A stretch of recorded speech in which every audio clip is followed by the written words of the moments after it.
Jamal stepped through the automatic doors of the shopping mall with his hoodie pulled halfway up and his backpack slung over one shoulder. It was late afternoon, and the crowd inside the building moved with the usual post-school, post-work rhythm. Families meandering, teens clustered in groups, and shop clerks setting up last-minute displays. Jamal wasn't there to kill time or hang around aimlessly. He had one clear goal in mind: to find the perfect birthday gift for his grandmother.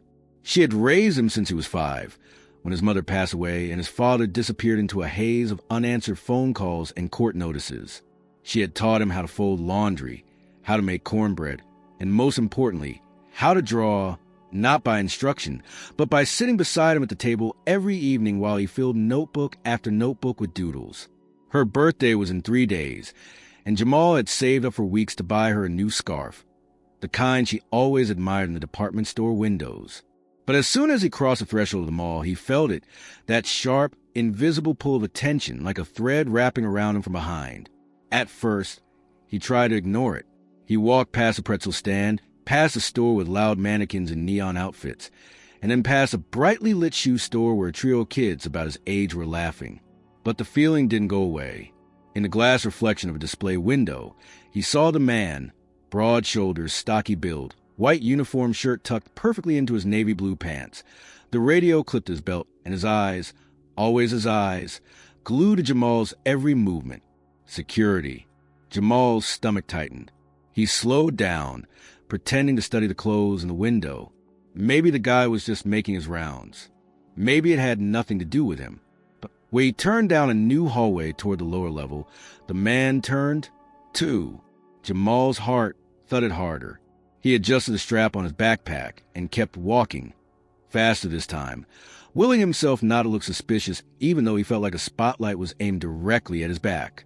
He passed a row of benches, turned sharply into a bookstore, then out the other side into the food court. Still, the man followed. No one else seemed to notice. Or maybe they did, but they didn't care. A few glances lingered on Jamal's hoodie. A mother gently moved her child a bit closer. The feeling wasn't new. It had followed him through store entrances, school hallways, even public parks. But something about today felt heavier, more hostile. He ducked into a shop, pretending to examine a shelf of scented candles, while keeping the corner of his eye on the entrance. Sure enough, the security guard stationed himself near the door, pretending to talk into his radio. That was when anxiety began to shift inside Jamal. It didn't disappear, but it changed, turned into something sharper, hotter. Frustration, then indignation. Why? What had he done, other than walk into a public place with a backpack and brown skin? He took a deep breath, left the store, and headed toward the central atrium of the mall. At the center was a circular bench, built around a fake indoor tree with fountains nearby. Jamal walked straight to it and sat down. He could see the security guard now, posted just far enough to pretend he wasn't hovering, but close enough to intervene if Jamal so much as twitched. The message was clear. We're watching you. We're waiting. Jamal set his backpack down on the bench beside him. The strap made a small thunk as it hit the wood. He stared ahead, his jaw tight, every nerve alive with tension. Around him, people moved freely, laughing, eating, shopping, while he sat under surveillance like a bomb waiting to go off. He could feel the gaze of not just the guard now, but others, passers-by slowing their steps, a pair of teenage girls whispering behind hands, a man squinting over the top of his newspaper. No one said anything, but Jamal could almost hear their thoughts. What's he doing? Is he causing trouble? His fingers moved to the zipper of his backpack. For a moment, his hand hovered there, as if he were weighing the consequences. He knew what it must look like. From the outside, from the guard perspective, a teenager, alone, targeted, cornered, and now about to reach into a bag. He could practically hear the crackle of the radio call. That would go out if he made the wrong move, but he was done shrinking. If they were going to watch, then let them watch.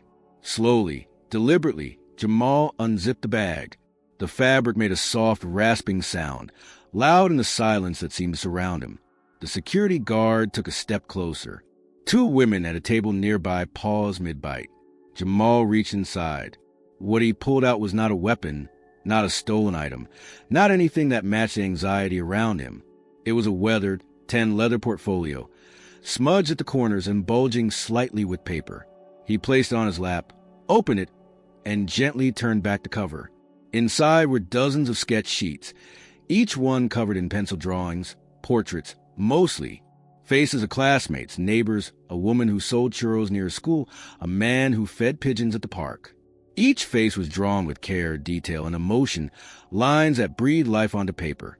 From a side pocket, he pulled out a set of pencils, rubber bands, and a soft eraser.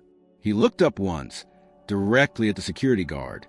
The man froze, unsure what to do. Then Jamal bowed his head and began to draw. The pencil glided across the paper in Jamal's hands, each movement steady, deliberate, like strokes of rebellion disguised as graphite. Around him, the normal rhythm of the mall began to waver. People still moved through the wide, echoing corridors, but more eyes were now drawn to the boy on the bench. Silent, focused, surrounded by an invisible bubble of attention that seemed to widen with every passing minute. He didn't look up. He didn't need to. He could feel the tension hanging in the air, not the kind that explodes, but the kind that waits, watches, and builds slowly into something that demands be confronted. The security guard, now positioned just a few feet away, shifted his weight from one foot to the other. His face remained unreadable, but his body betrayed uncertainty. Whatever instructions he had rehearsed in his mind didn't seem to apply anymore. This wasn't a theft in progress or a scuffle between teens. This was a boy drawing. And yet, somehow, it felt more threatening than if Jamal had thrown a punch. He watched the boy's hands move quickly but calmly, the pencil dancing across the page with practiced ease. What unsettled the guard most was not what Jamal was doing, but how unapologetically he was doing it. Sitting in plain view, surrounded by skeptical gazes, as if daring anyone to say he didn't belong. A child's voice broke the stillness. "Are you drawing me?" Jamal looked up.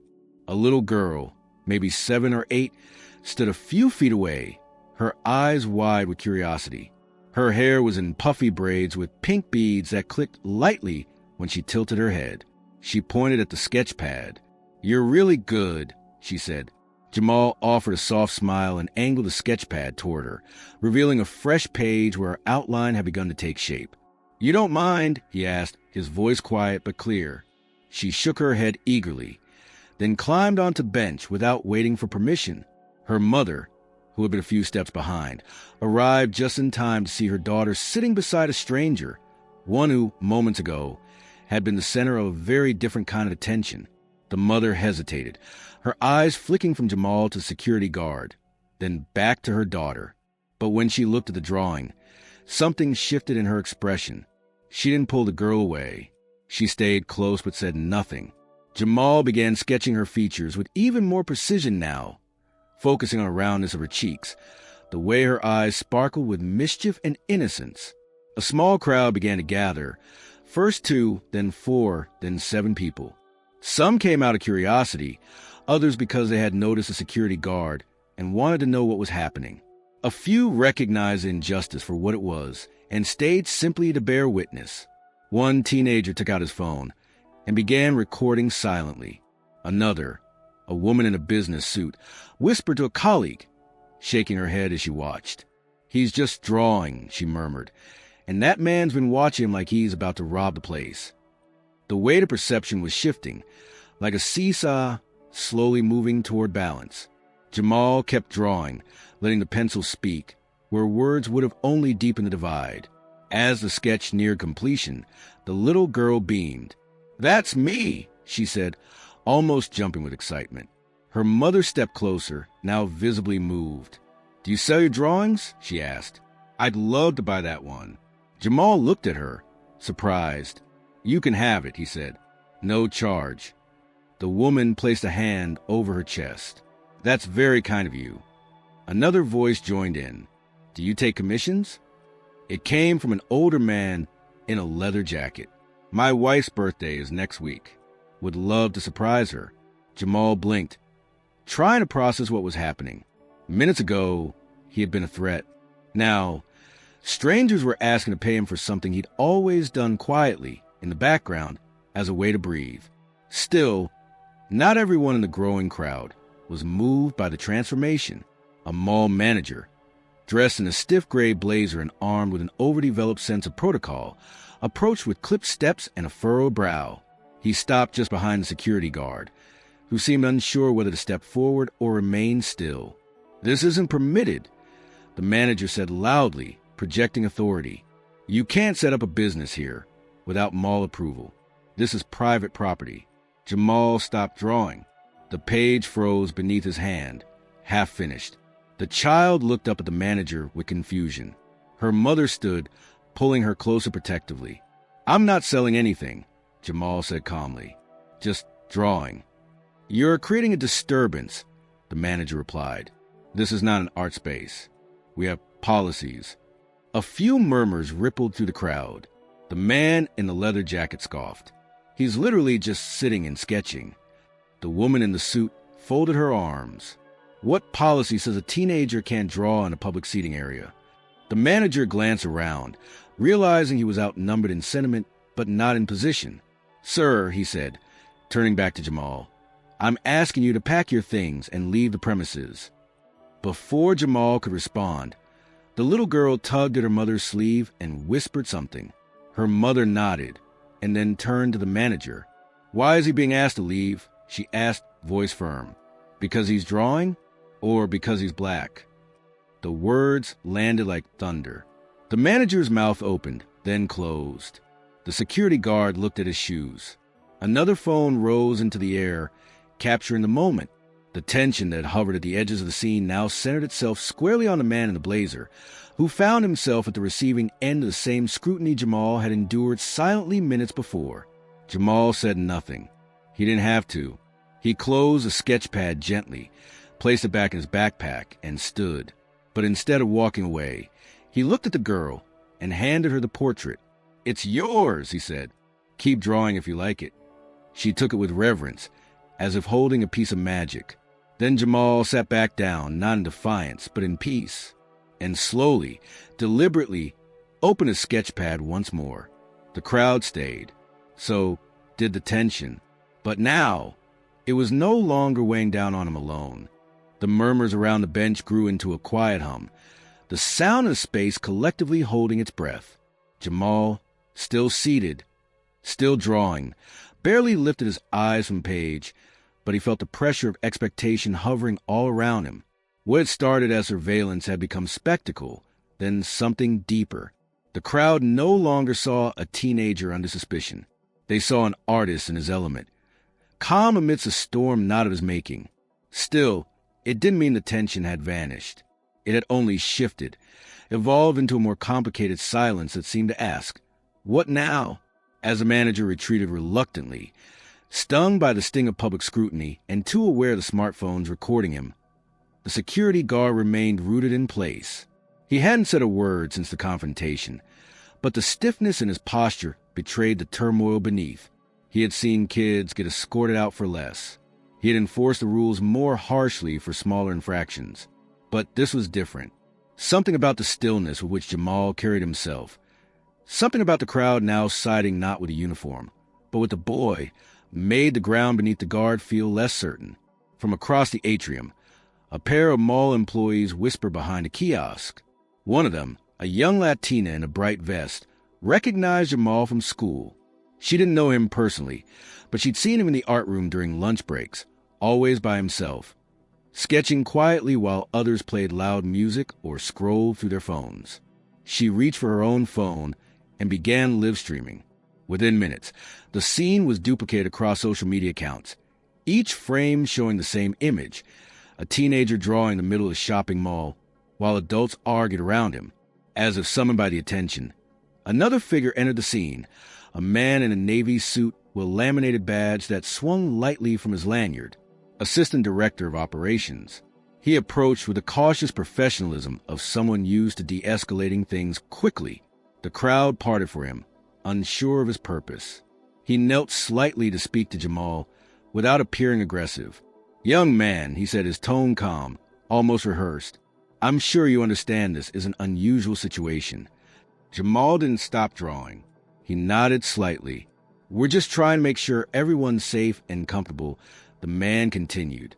Jamal's pencil paused mid-stroke.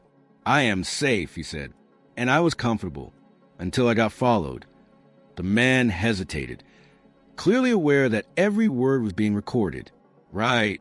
I understand there may have been misinterpretations. We're happy to discuss this further, maybe in a private office." "I'm not hiding," Jamal interrupted. His voice was quiet, but there was no mistaking the steadiness. That's the whole point. From the edge of the crowd, someone called out, "Let him draw," followed by a short ripple of applause. It wasn't raucous or disruptive, just firm enough to remind everyone who was truly being watched now. Then, as if fate had been waiting for this exact moment, an older man with a worn corduroy jacket stepped forward. He introduced himself as a local art professor at the nearby community college. His voice carried easily, trained by years in lecture halls.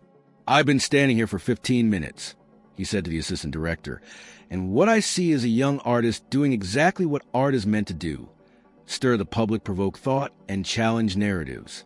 If you remove him, you're not just suppressing expression. You're sending a message about who gets to be seen as harmless and who doesn't." The official remained still for a moment, the gears of damage control turning visibly behind his eyes. Finally, he offered a smile so forced it barely reached his cheeks. "Of course," he said. "No one's being removed." It was a retreat, diplomatically worded but definitive. Jamal exhaled, only now realizing he'd been holding his breath again. He returned his attention to the drawing in front of him. This one wasn't the little girl. It was of the crowd, a study in contrasts. The alert stance of the security guard, the phone-clutching tension of the businesswoman, the sharp gaze of the mall manager, the curious wonder of the children watching nearby. Each line captured not just faces, but moments, the kind of moments people usually forget until someone makes them unforgettable.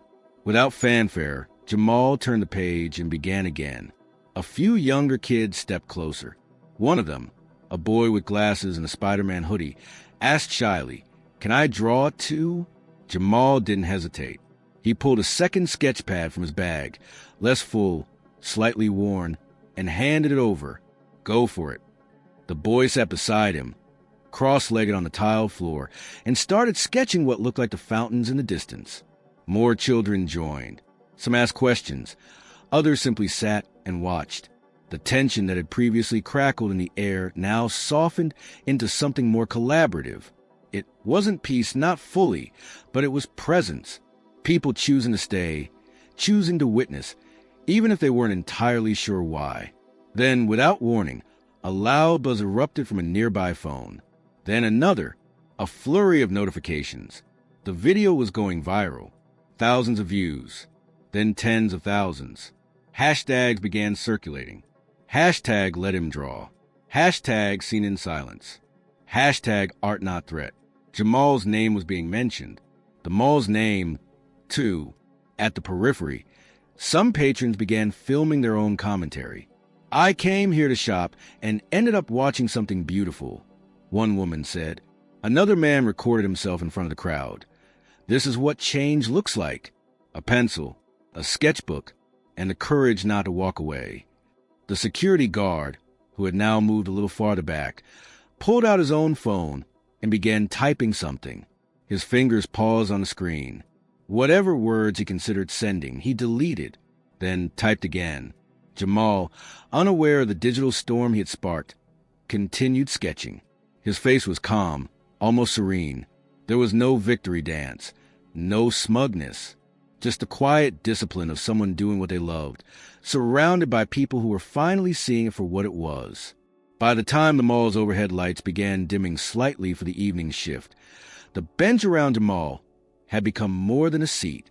It was a symbol, not by design, not by performance, but by truth.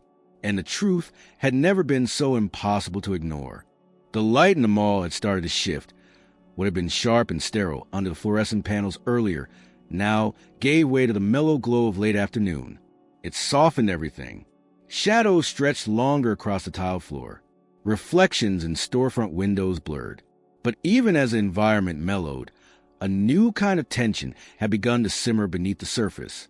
It was not the cold scrutiny of suspicion, but something hotter, more volatile, A quiet battle between silence and truth, between the systems that quietly reinforced the status quo and the voices that had finally decided they would not remain quiet anymore. By now, more people had joined the crowd, not all out of support, not all out of curiosity. Some were simply drawn by the numbers. A mall employee in a janitor's uniform leaned on his broom and watched. A group of high schoolers from another district clustered near the smoothie stand, some pointing, others filming. A few older shoppers, less eager to engage, kept their distance, disapproving in silence. The mall's public relations manager, a woman in her 50s with a tight chignon and a clipboard clutched against her chest, finally arrived after being called in by operations. She stood for a long moment at the edge of the scene, taking the security guard's conflicted posture, the manager's earlier embarrassment, and the crowd's unwillingness to disperse. She didn't like scenes. She especially didn't like ones that trended on social media faster than they could be contained. She approached the assistant director, murmuring something discreetly.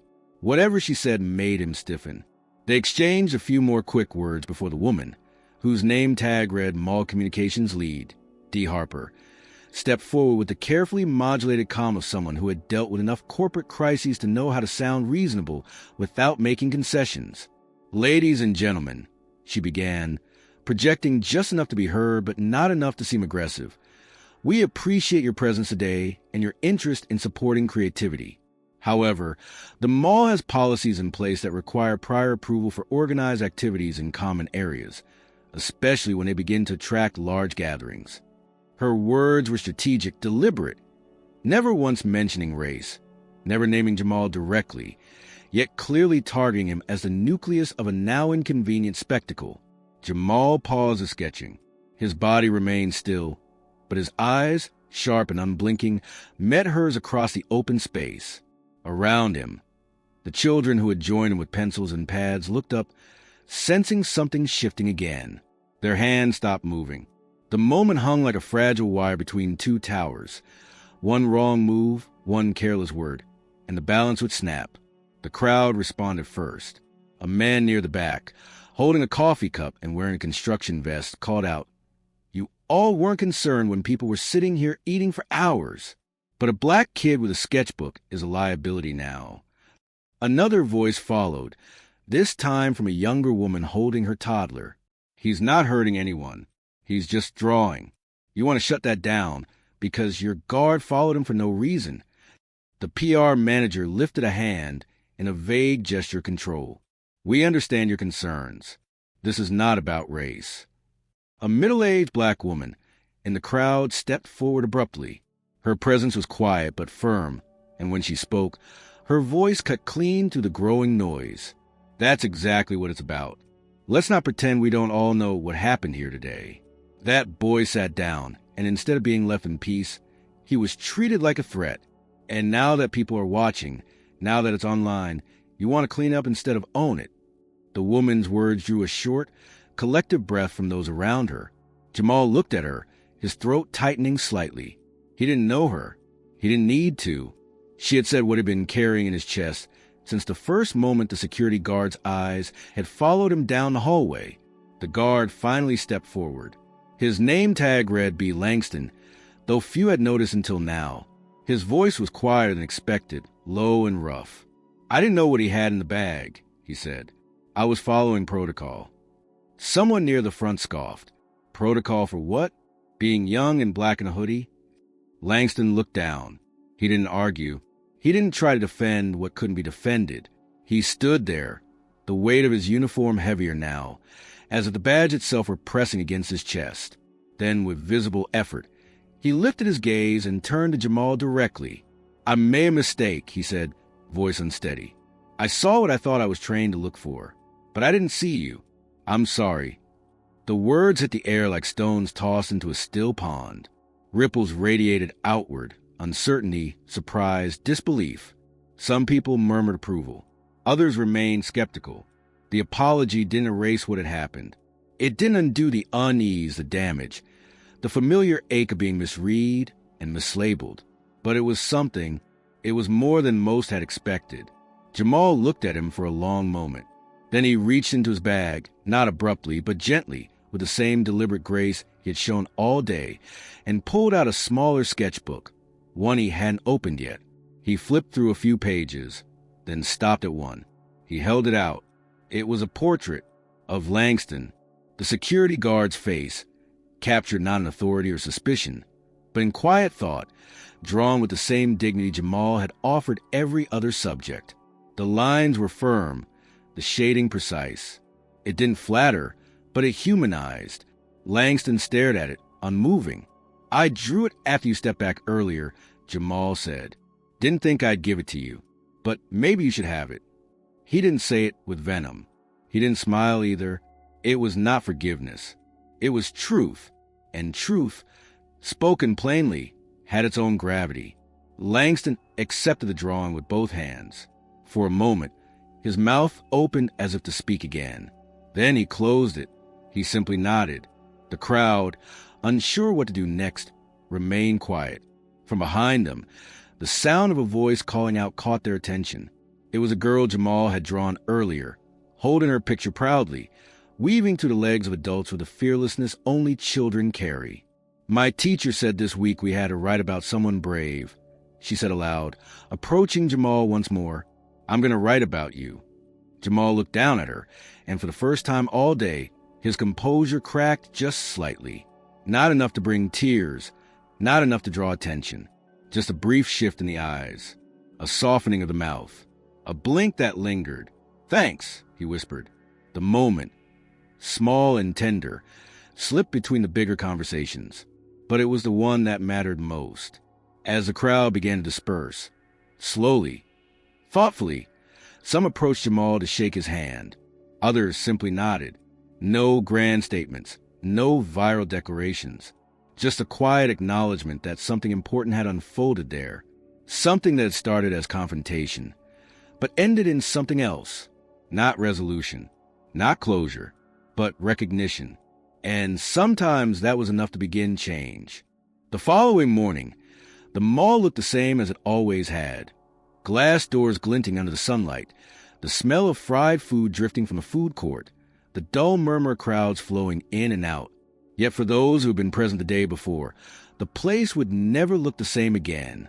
Overnight, the video of Jamal drawing under the weight of suspicion had spread far beyond the city. It had reached news outlets, been shared by activists, reposted by artists, and dissected in living rooms and classrooms. The story was no longer about one boy in a hoodie at a mall. It had become a mirror reflecting something much larger. Jamal, however, woke up that morning in the same small bedroom he had always known, the walls lined with his sketches pinned haphazardly with tape, the backpack slouched in the corner like an exhausted friend. His grandmother called him for breakfast, her voice carrying from the kitchen. When he walked in, she was standing at the stove, humming an old tune as she stirred oatmeal. The television, turned low in the corner, showed his own face, his sketch pad in his lap, the crowd around him, the security guard's stiff posture. The caption below read, "Teen artist turns mall confrontation into viral moment." "You're on the news, baby," his grandmother said, her voice a mix of pride and concern. "Never thought I'd see your drawings like this." Jamal sat down, unsure how to feel. The spotlight made him uncomfortable. He had drawn because it was what he knew, because it was how he breathed. He hadn't expected an audience, much less the world. He stirred his oatmeal absent-mindedly until his grandmother set a hand on his shoulder. "Don't let them tell your story for you," she said softly. "You draw it. You own it." Those words stayed with him for the rest of the day. By afternoon, invitations had already begun to arrive. A local gallery reached out, offering to host his first exhibit.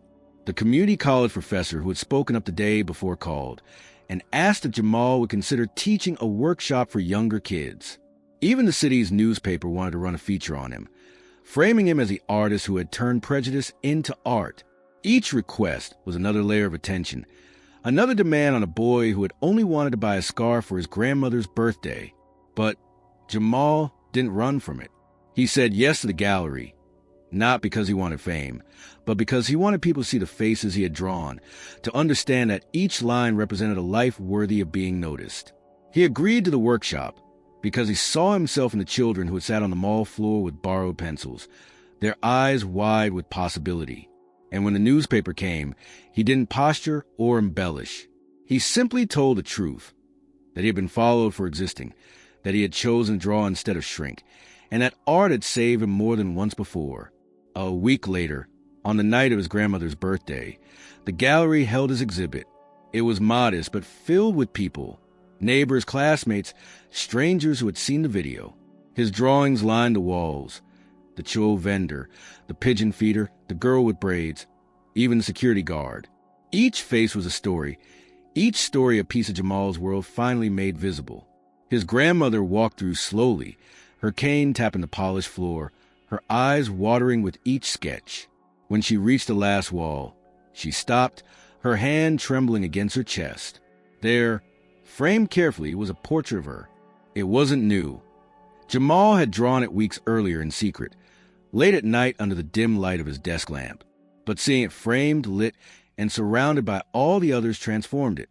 Her face, lined with years of sacrifice and love, looked out at the world with quiet dignity. Above the frame, a small placard read simply, "For the woman who taught me to see." His grandmother turned to him, tears rolling freely now. "You didn't just give me a present," she whispered. "You gave the world a piece of your soul." Jamal hugged her, the scarf he had bought days earlier still folded neatly in a small gift bag by her side. For once, words weren't needed. The moment itself said everything. Later that night, as the crowd began to thin, a familiar figure appeared at the edge of the room. It was Langston, the security guard. He wasn't in uniform now, just a plain jacket, his hands shoved into his pockets as if uncertain whether he belonged. For a while, he stood by the door, watching silently. When Jamal finally noticed him, their eyes met. Langston stepped forward, awkward, hesitant. "I wasn't sure if I should come," he admitted, "but I want to say thank you for the drawing and for how you handled everything." Jamal didn't answer immediately. He studied the man's face, searching for sincerity. Finally, he pulled open the sketch pad he had brought with him and flipped to a new page. Without a word, he began to draw. Langston shifted uncomfortably, but stayed still. When Jamal finished, he tore the page out and handed it over. Another portrait, this one softer, more forgiving than the last, but no less honest. "You don't owe me anything," Jamal said quietly, "but maybe this will remind you to look closer, at people, at moments, at yourself." Langston held the portrait like it was heavier than paper. He nodded, his throat too tight for words. When the night ended, Jamal and his grandmother walked home together, the gift bag swinging gently at her side. The city lights flickered overhead, and for the first time in a long while, Jamal felt seen, not just by strangers, not just by cameras, but by the people who mattered and by himself. He hadn't asked for the spotlight, but he had turned it into something he could stand in without shame. And as they reached their door, his grandmother squeezed his hand. "The world finally saw what I always knew," she said, "that you were never a threat. You were always an artist." Jamal smiled, the weight in his chest replaced by something steadier, lighter. For the first time, he believed it too.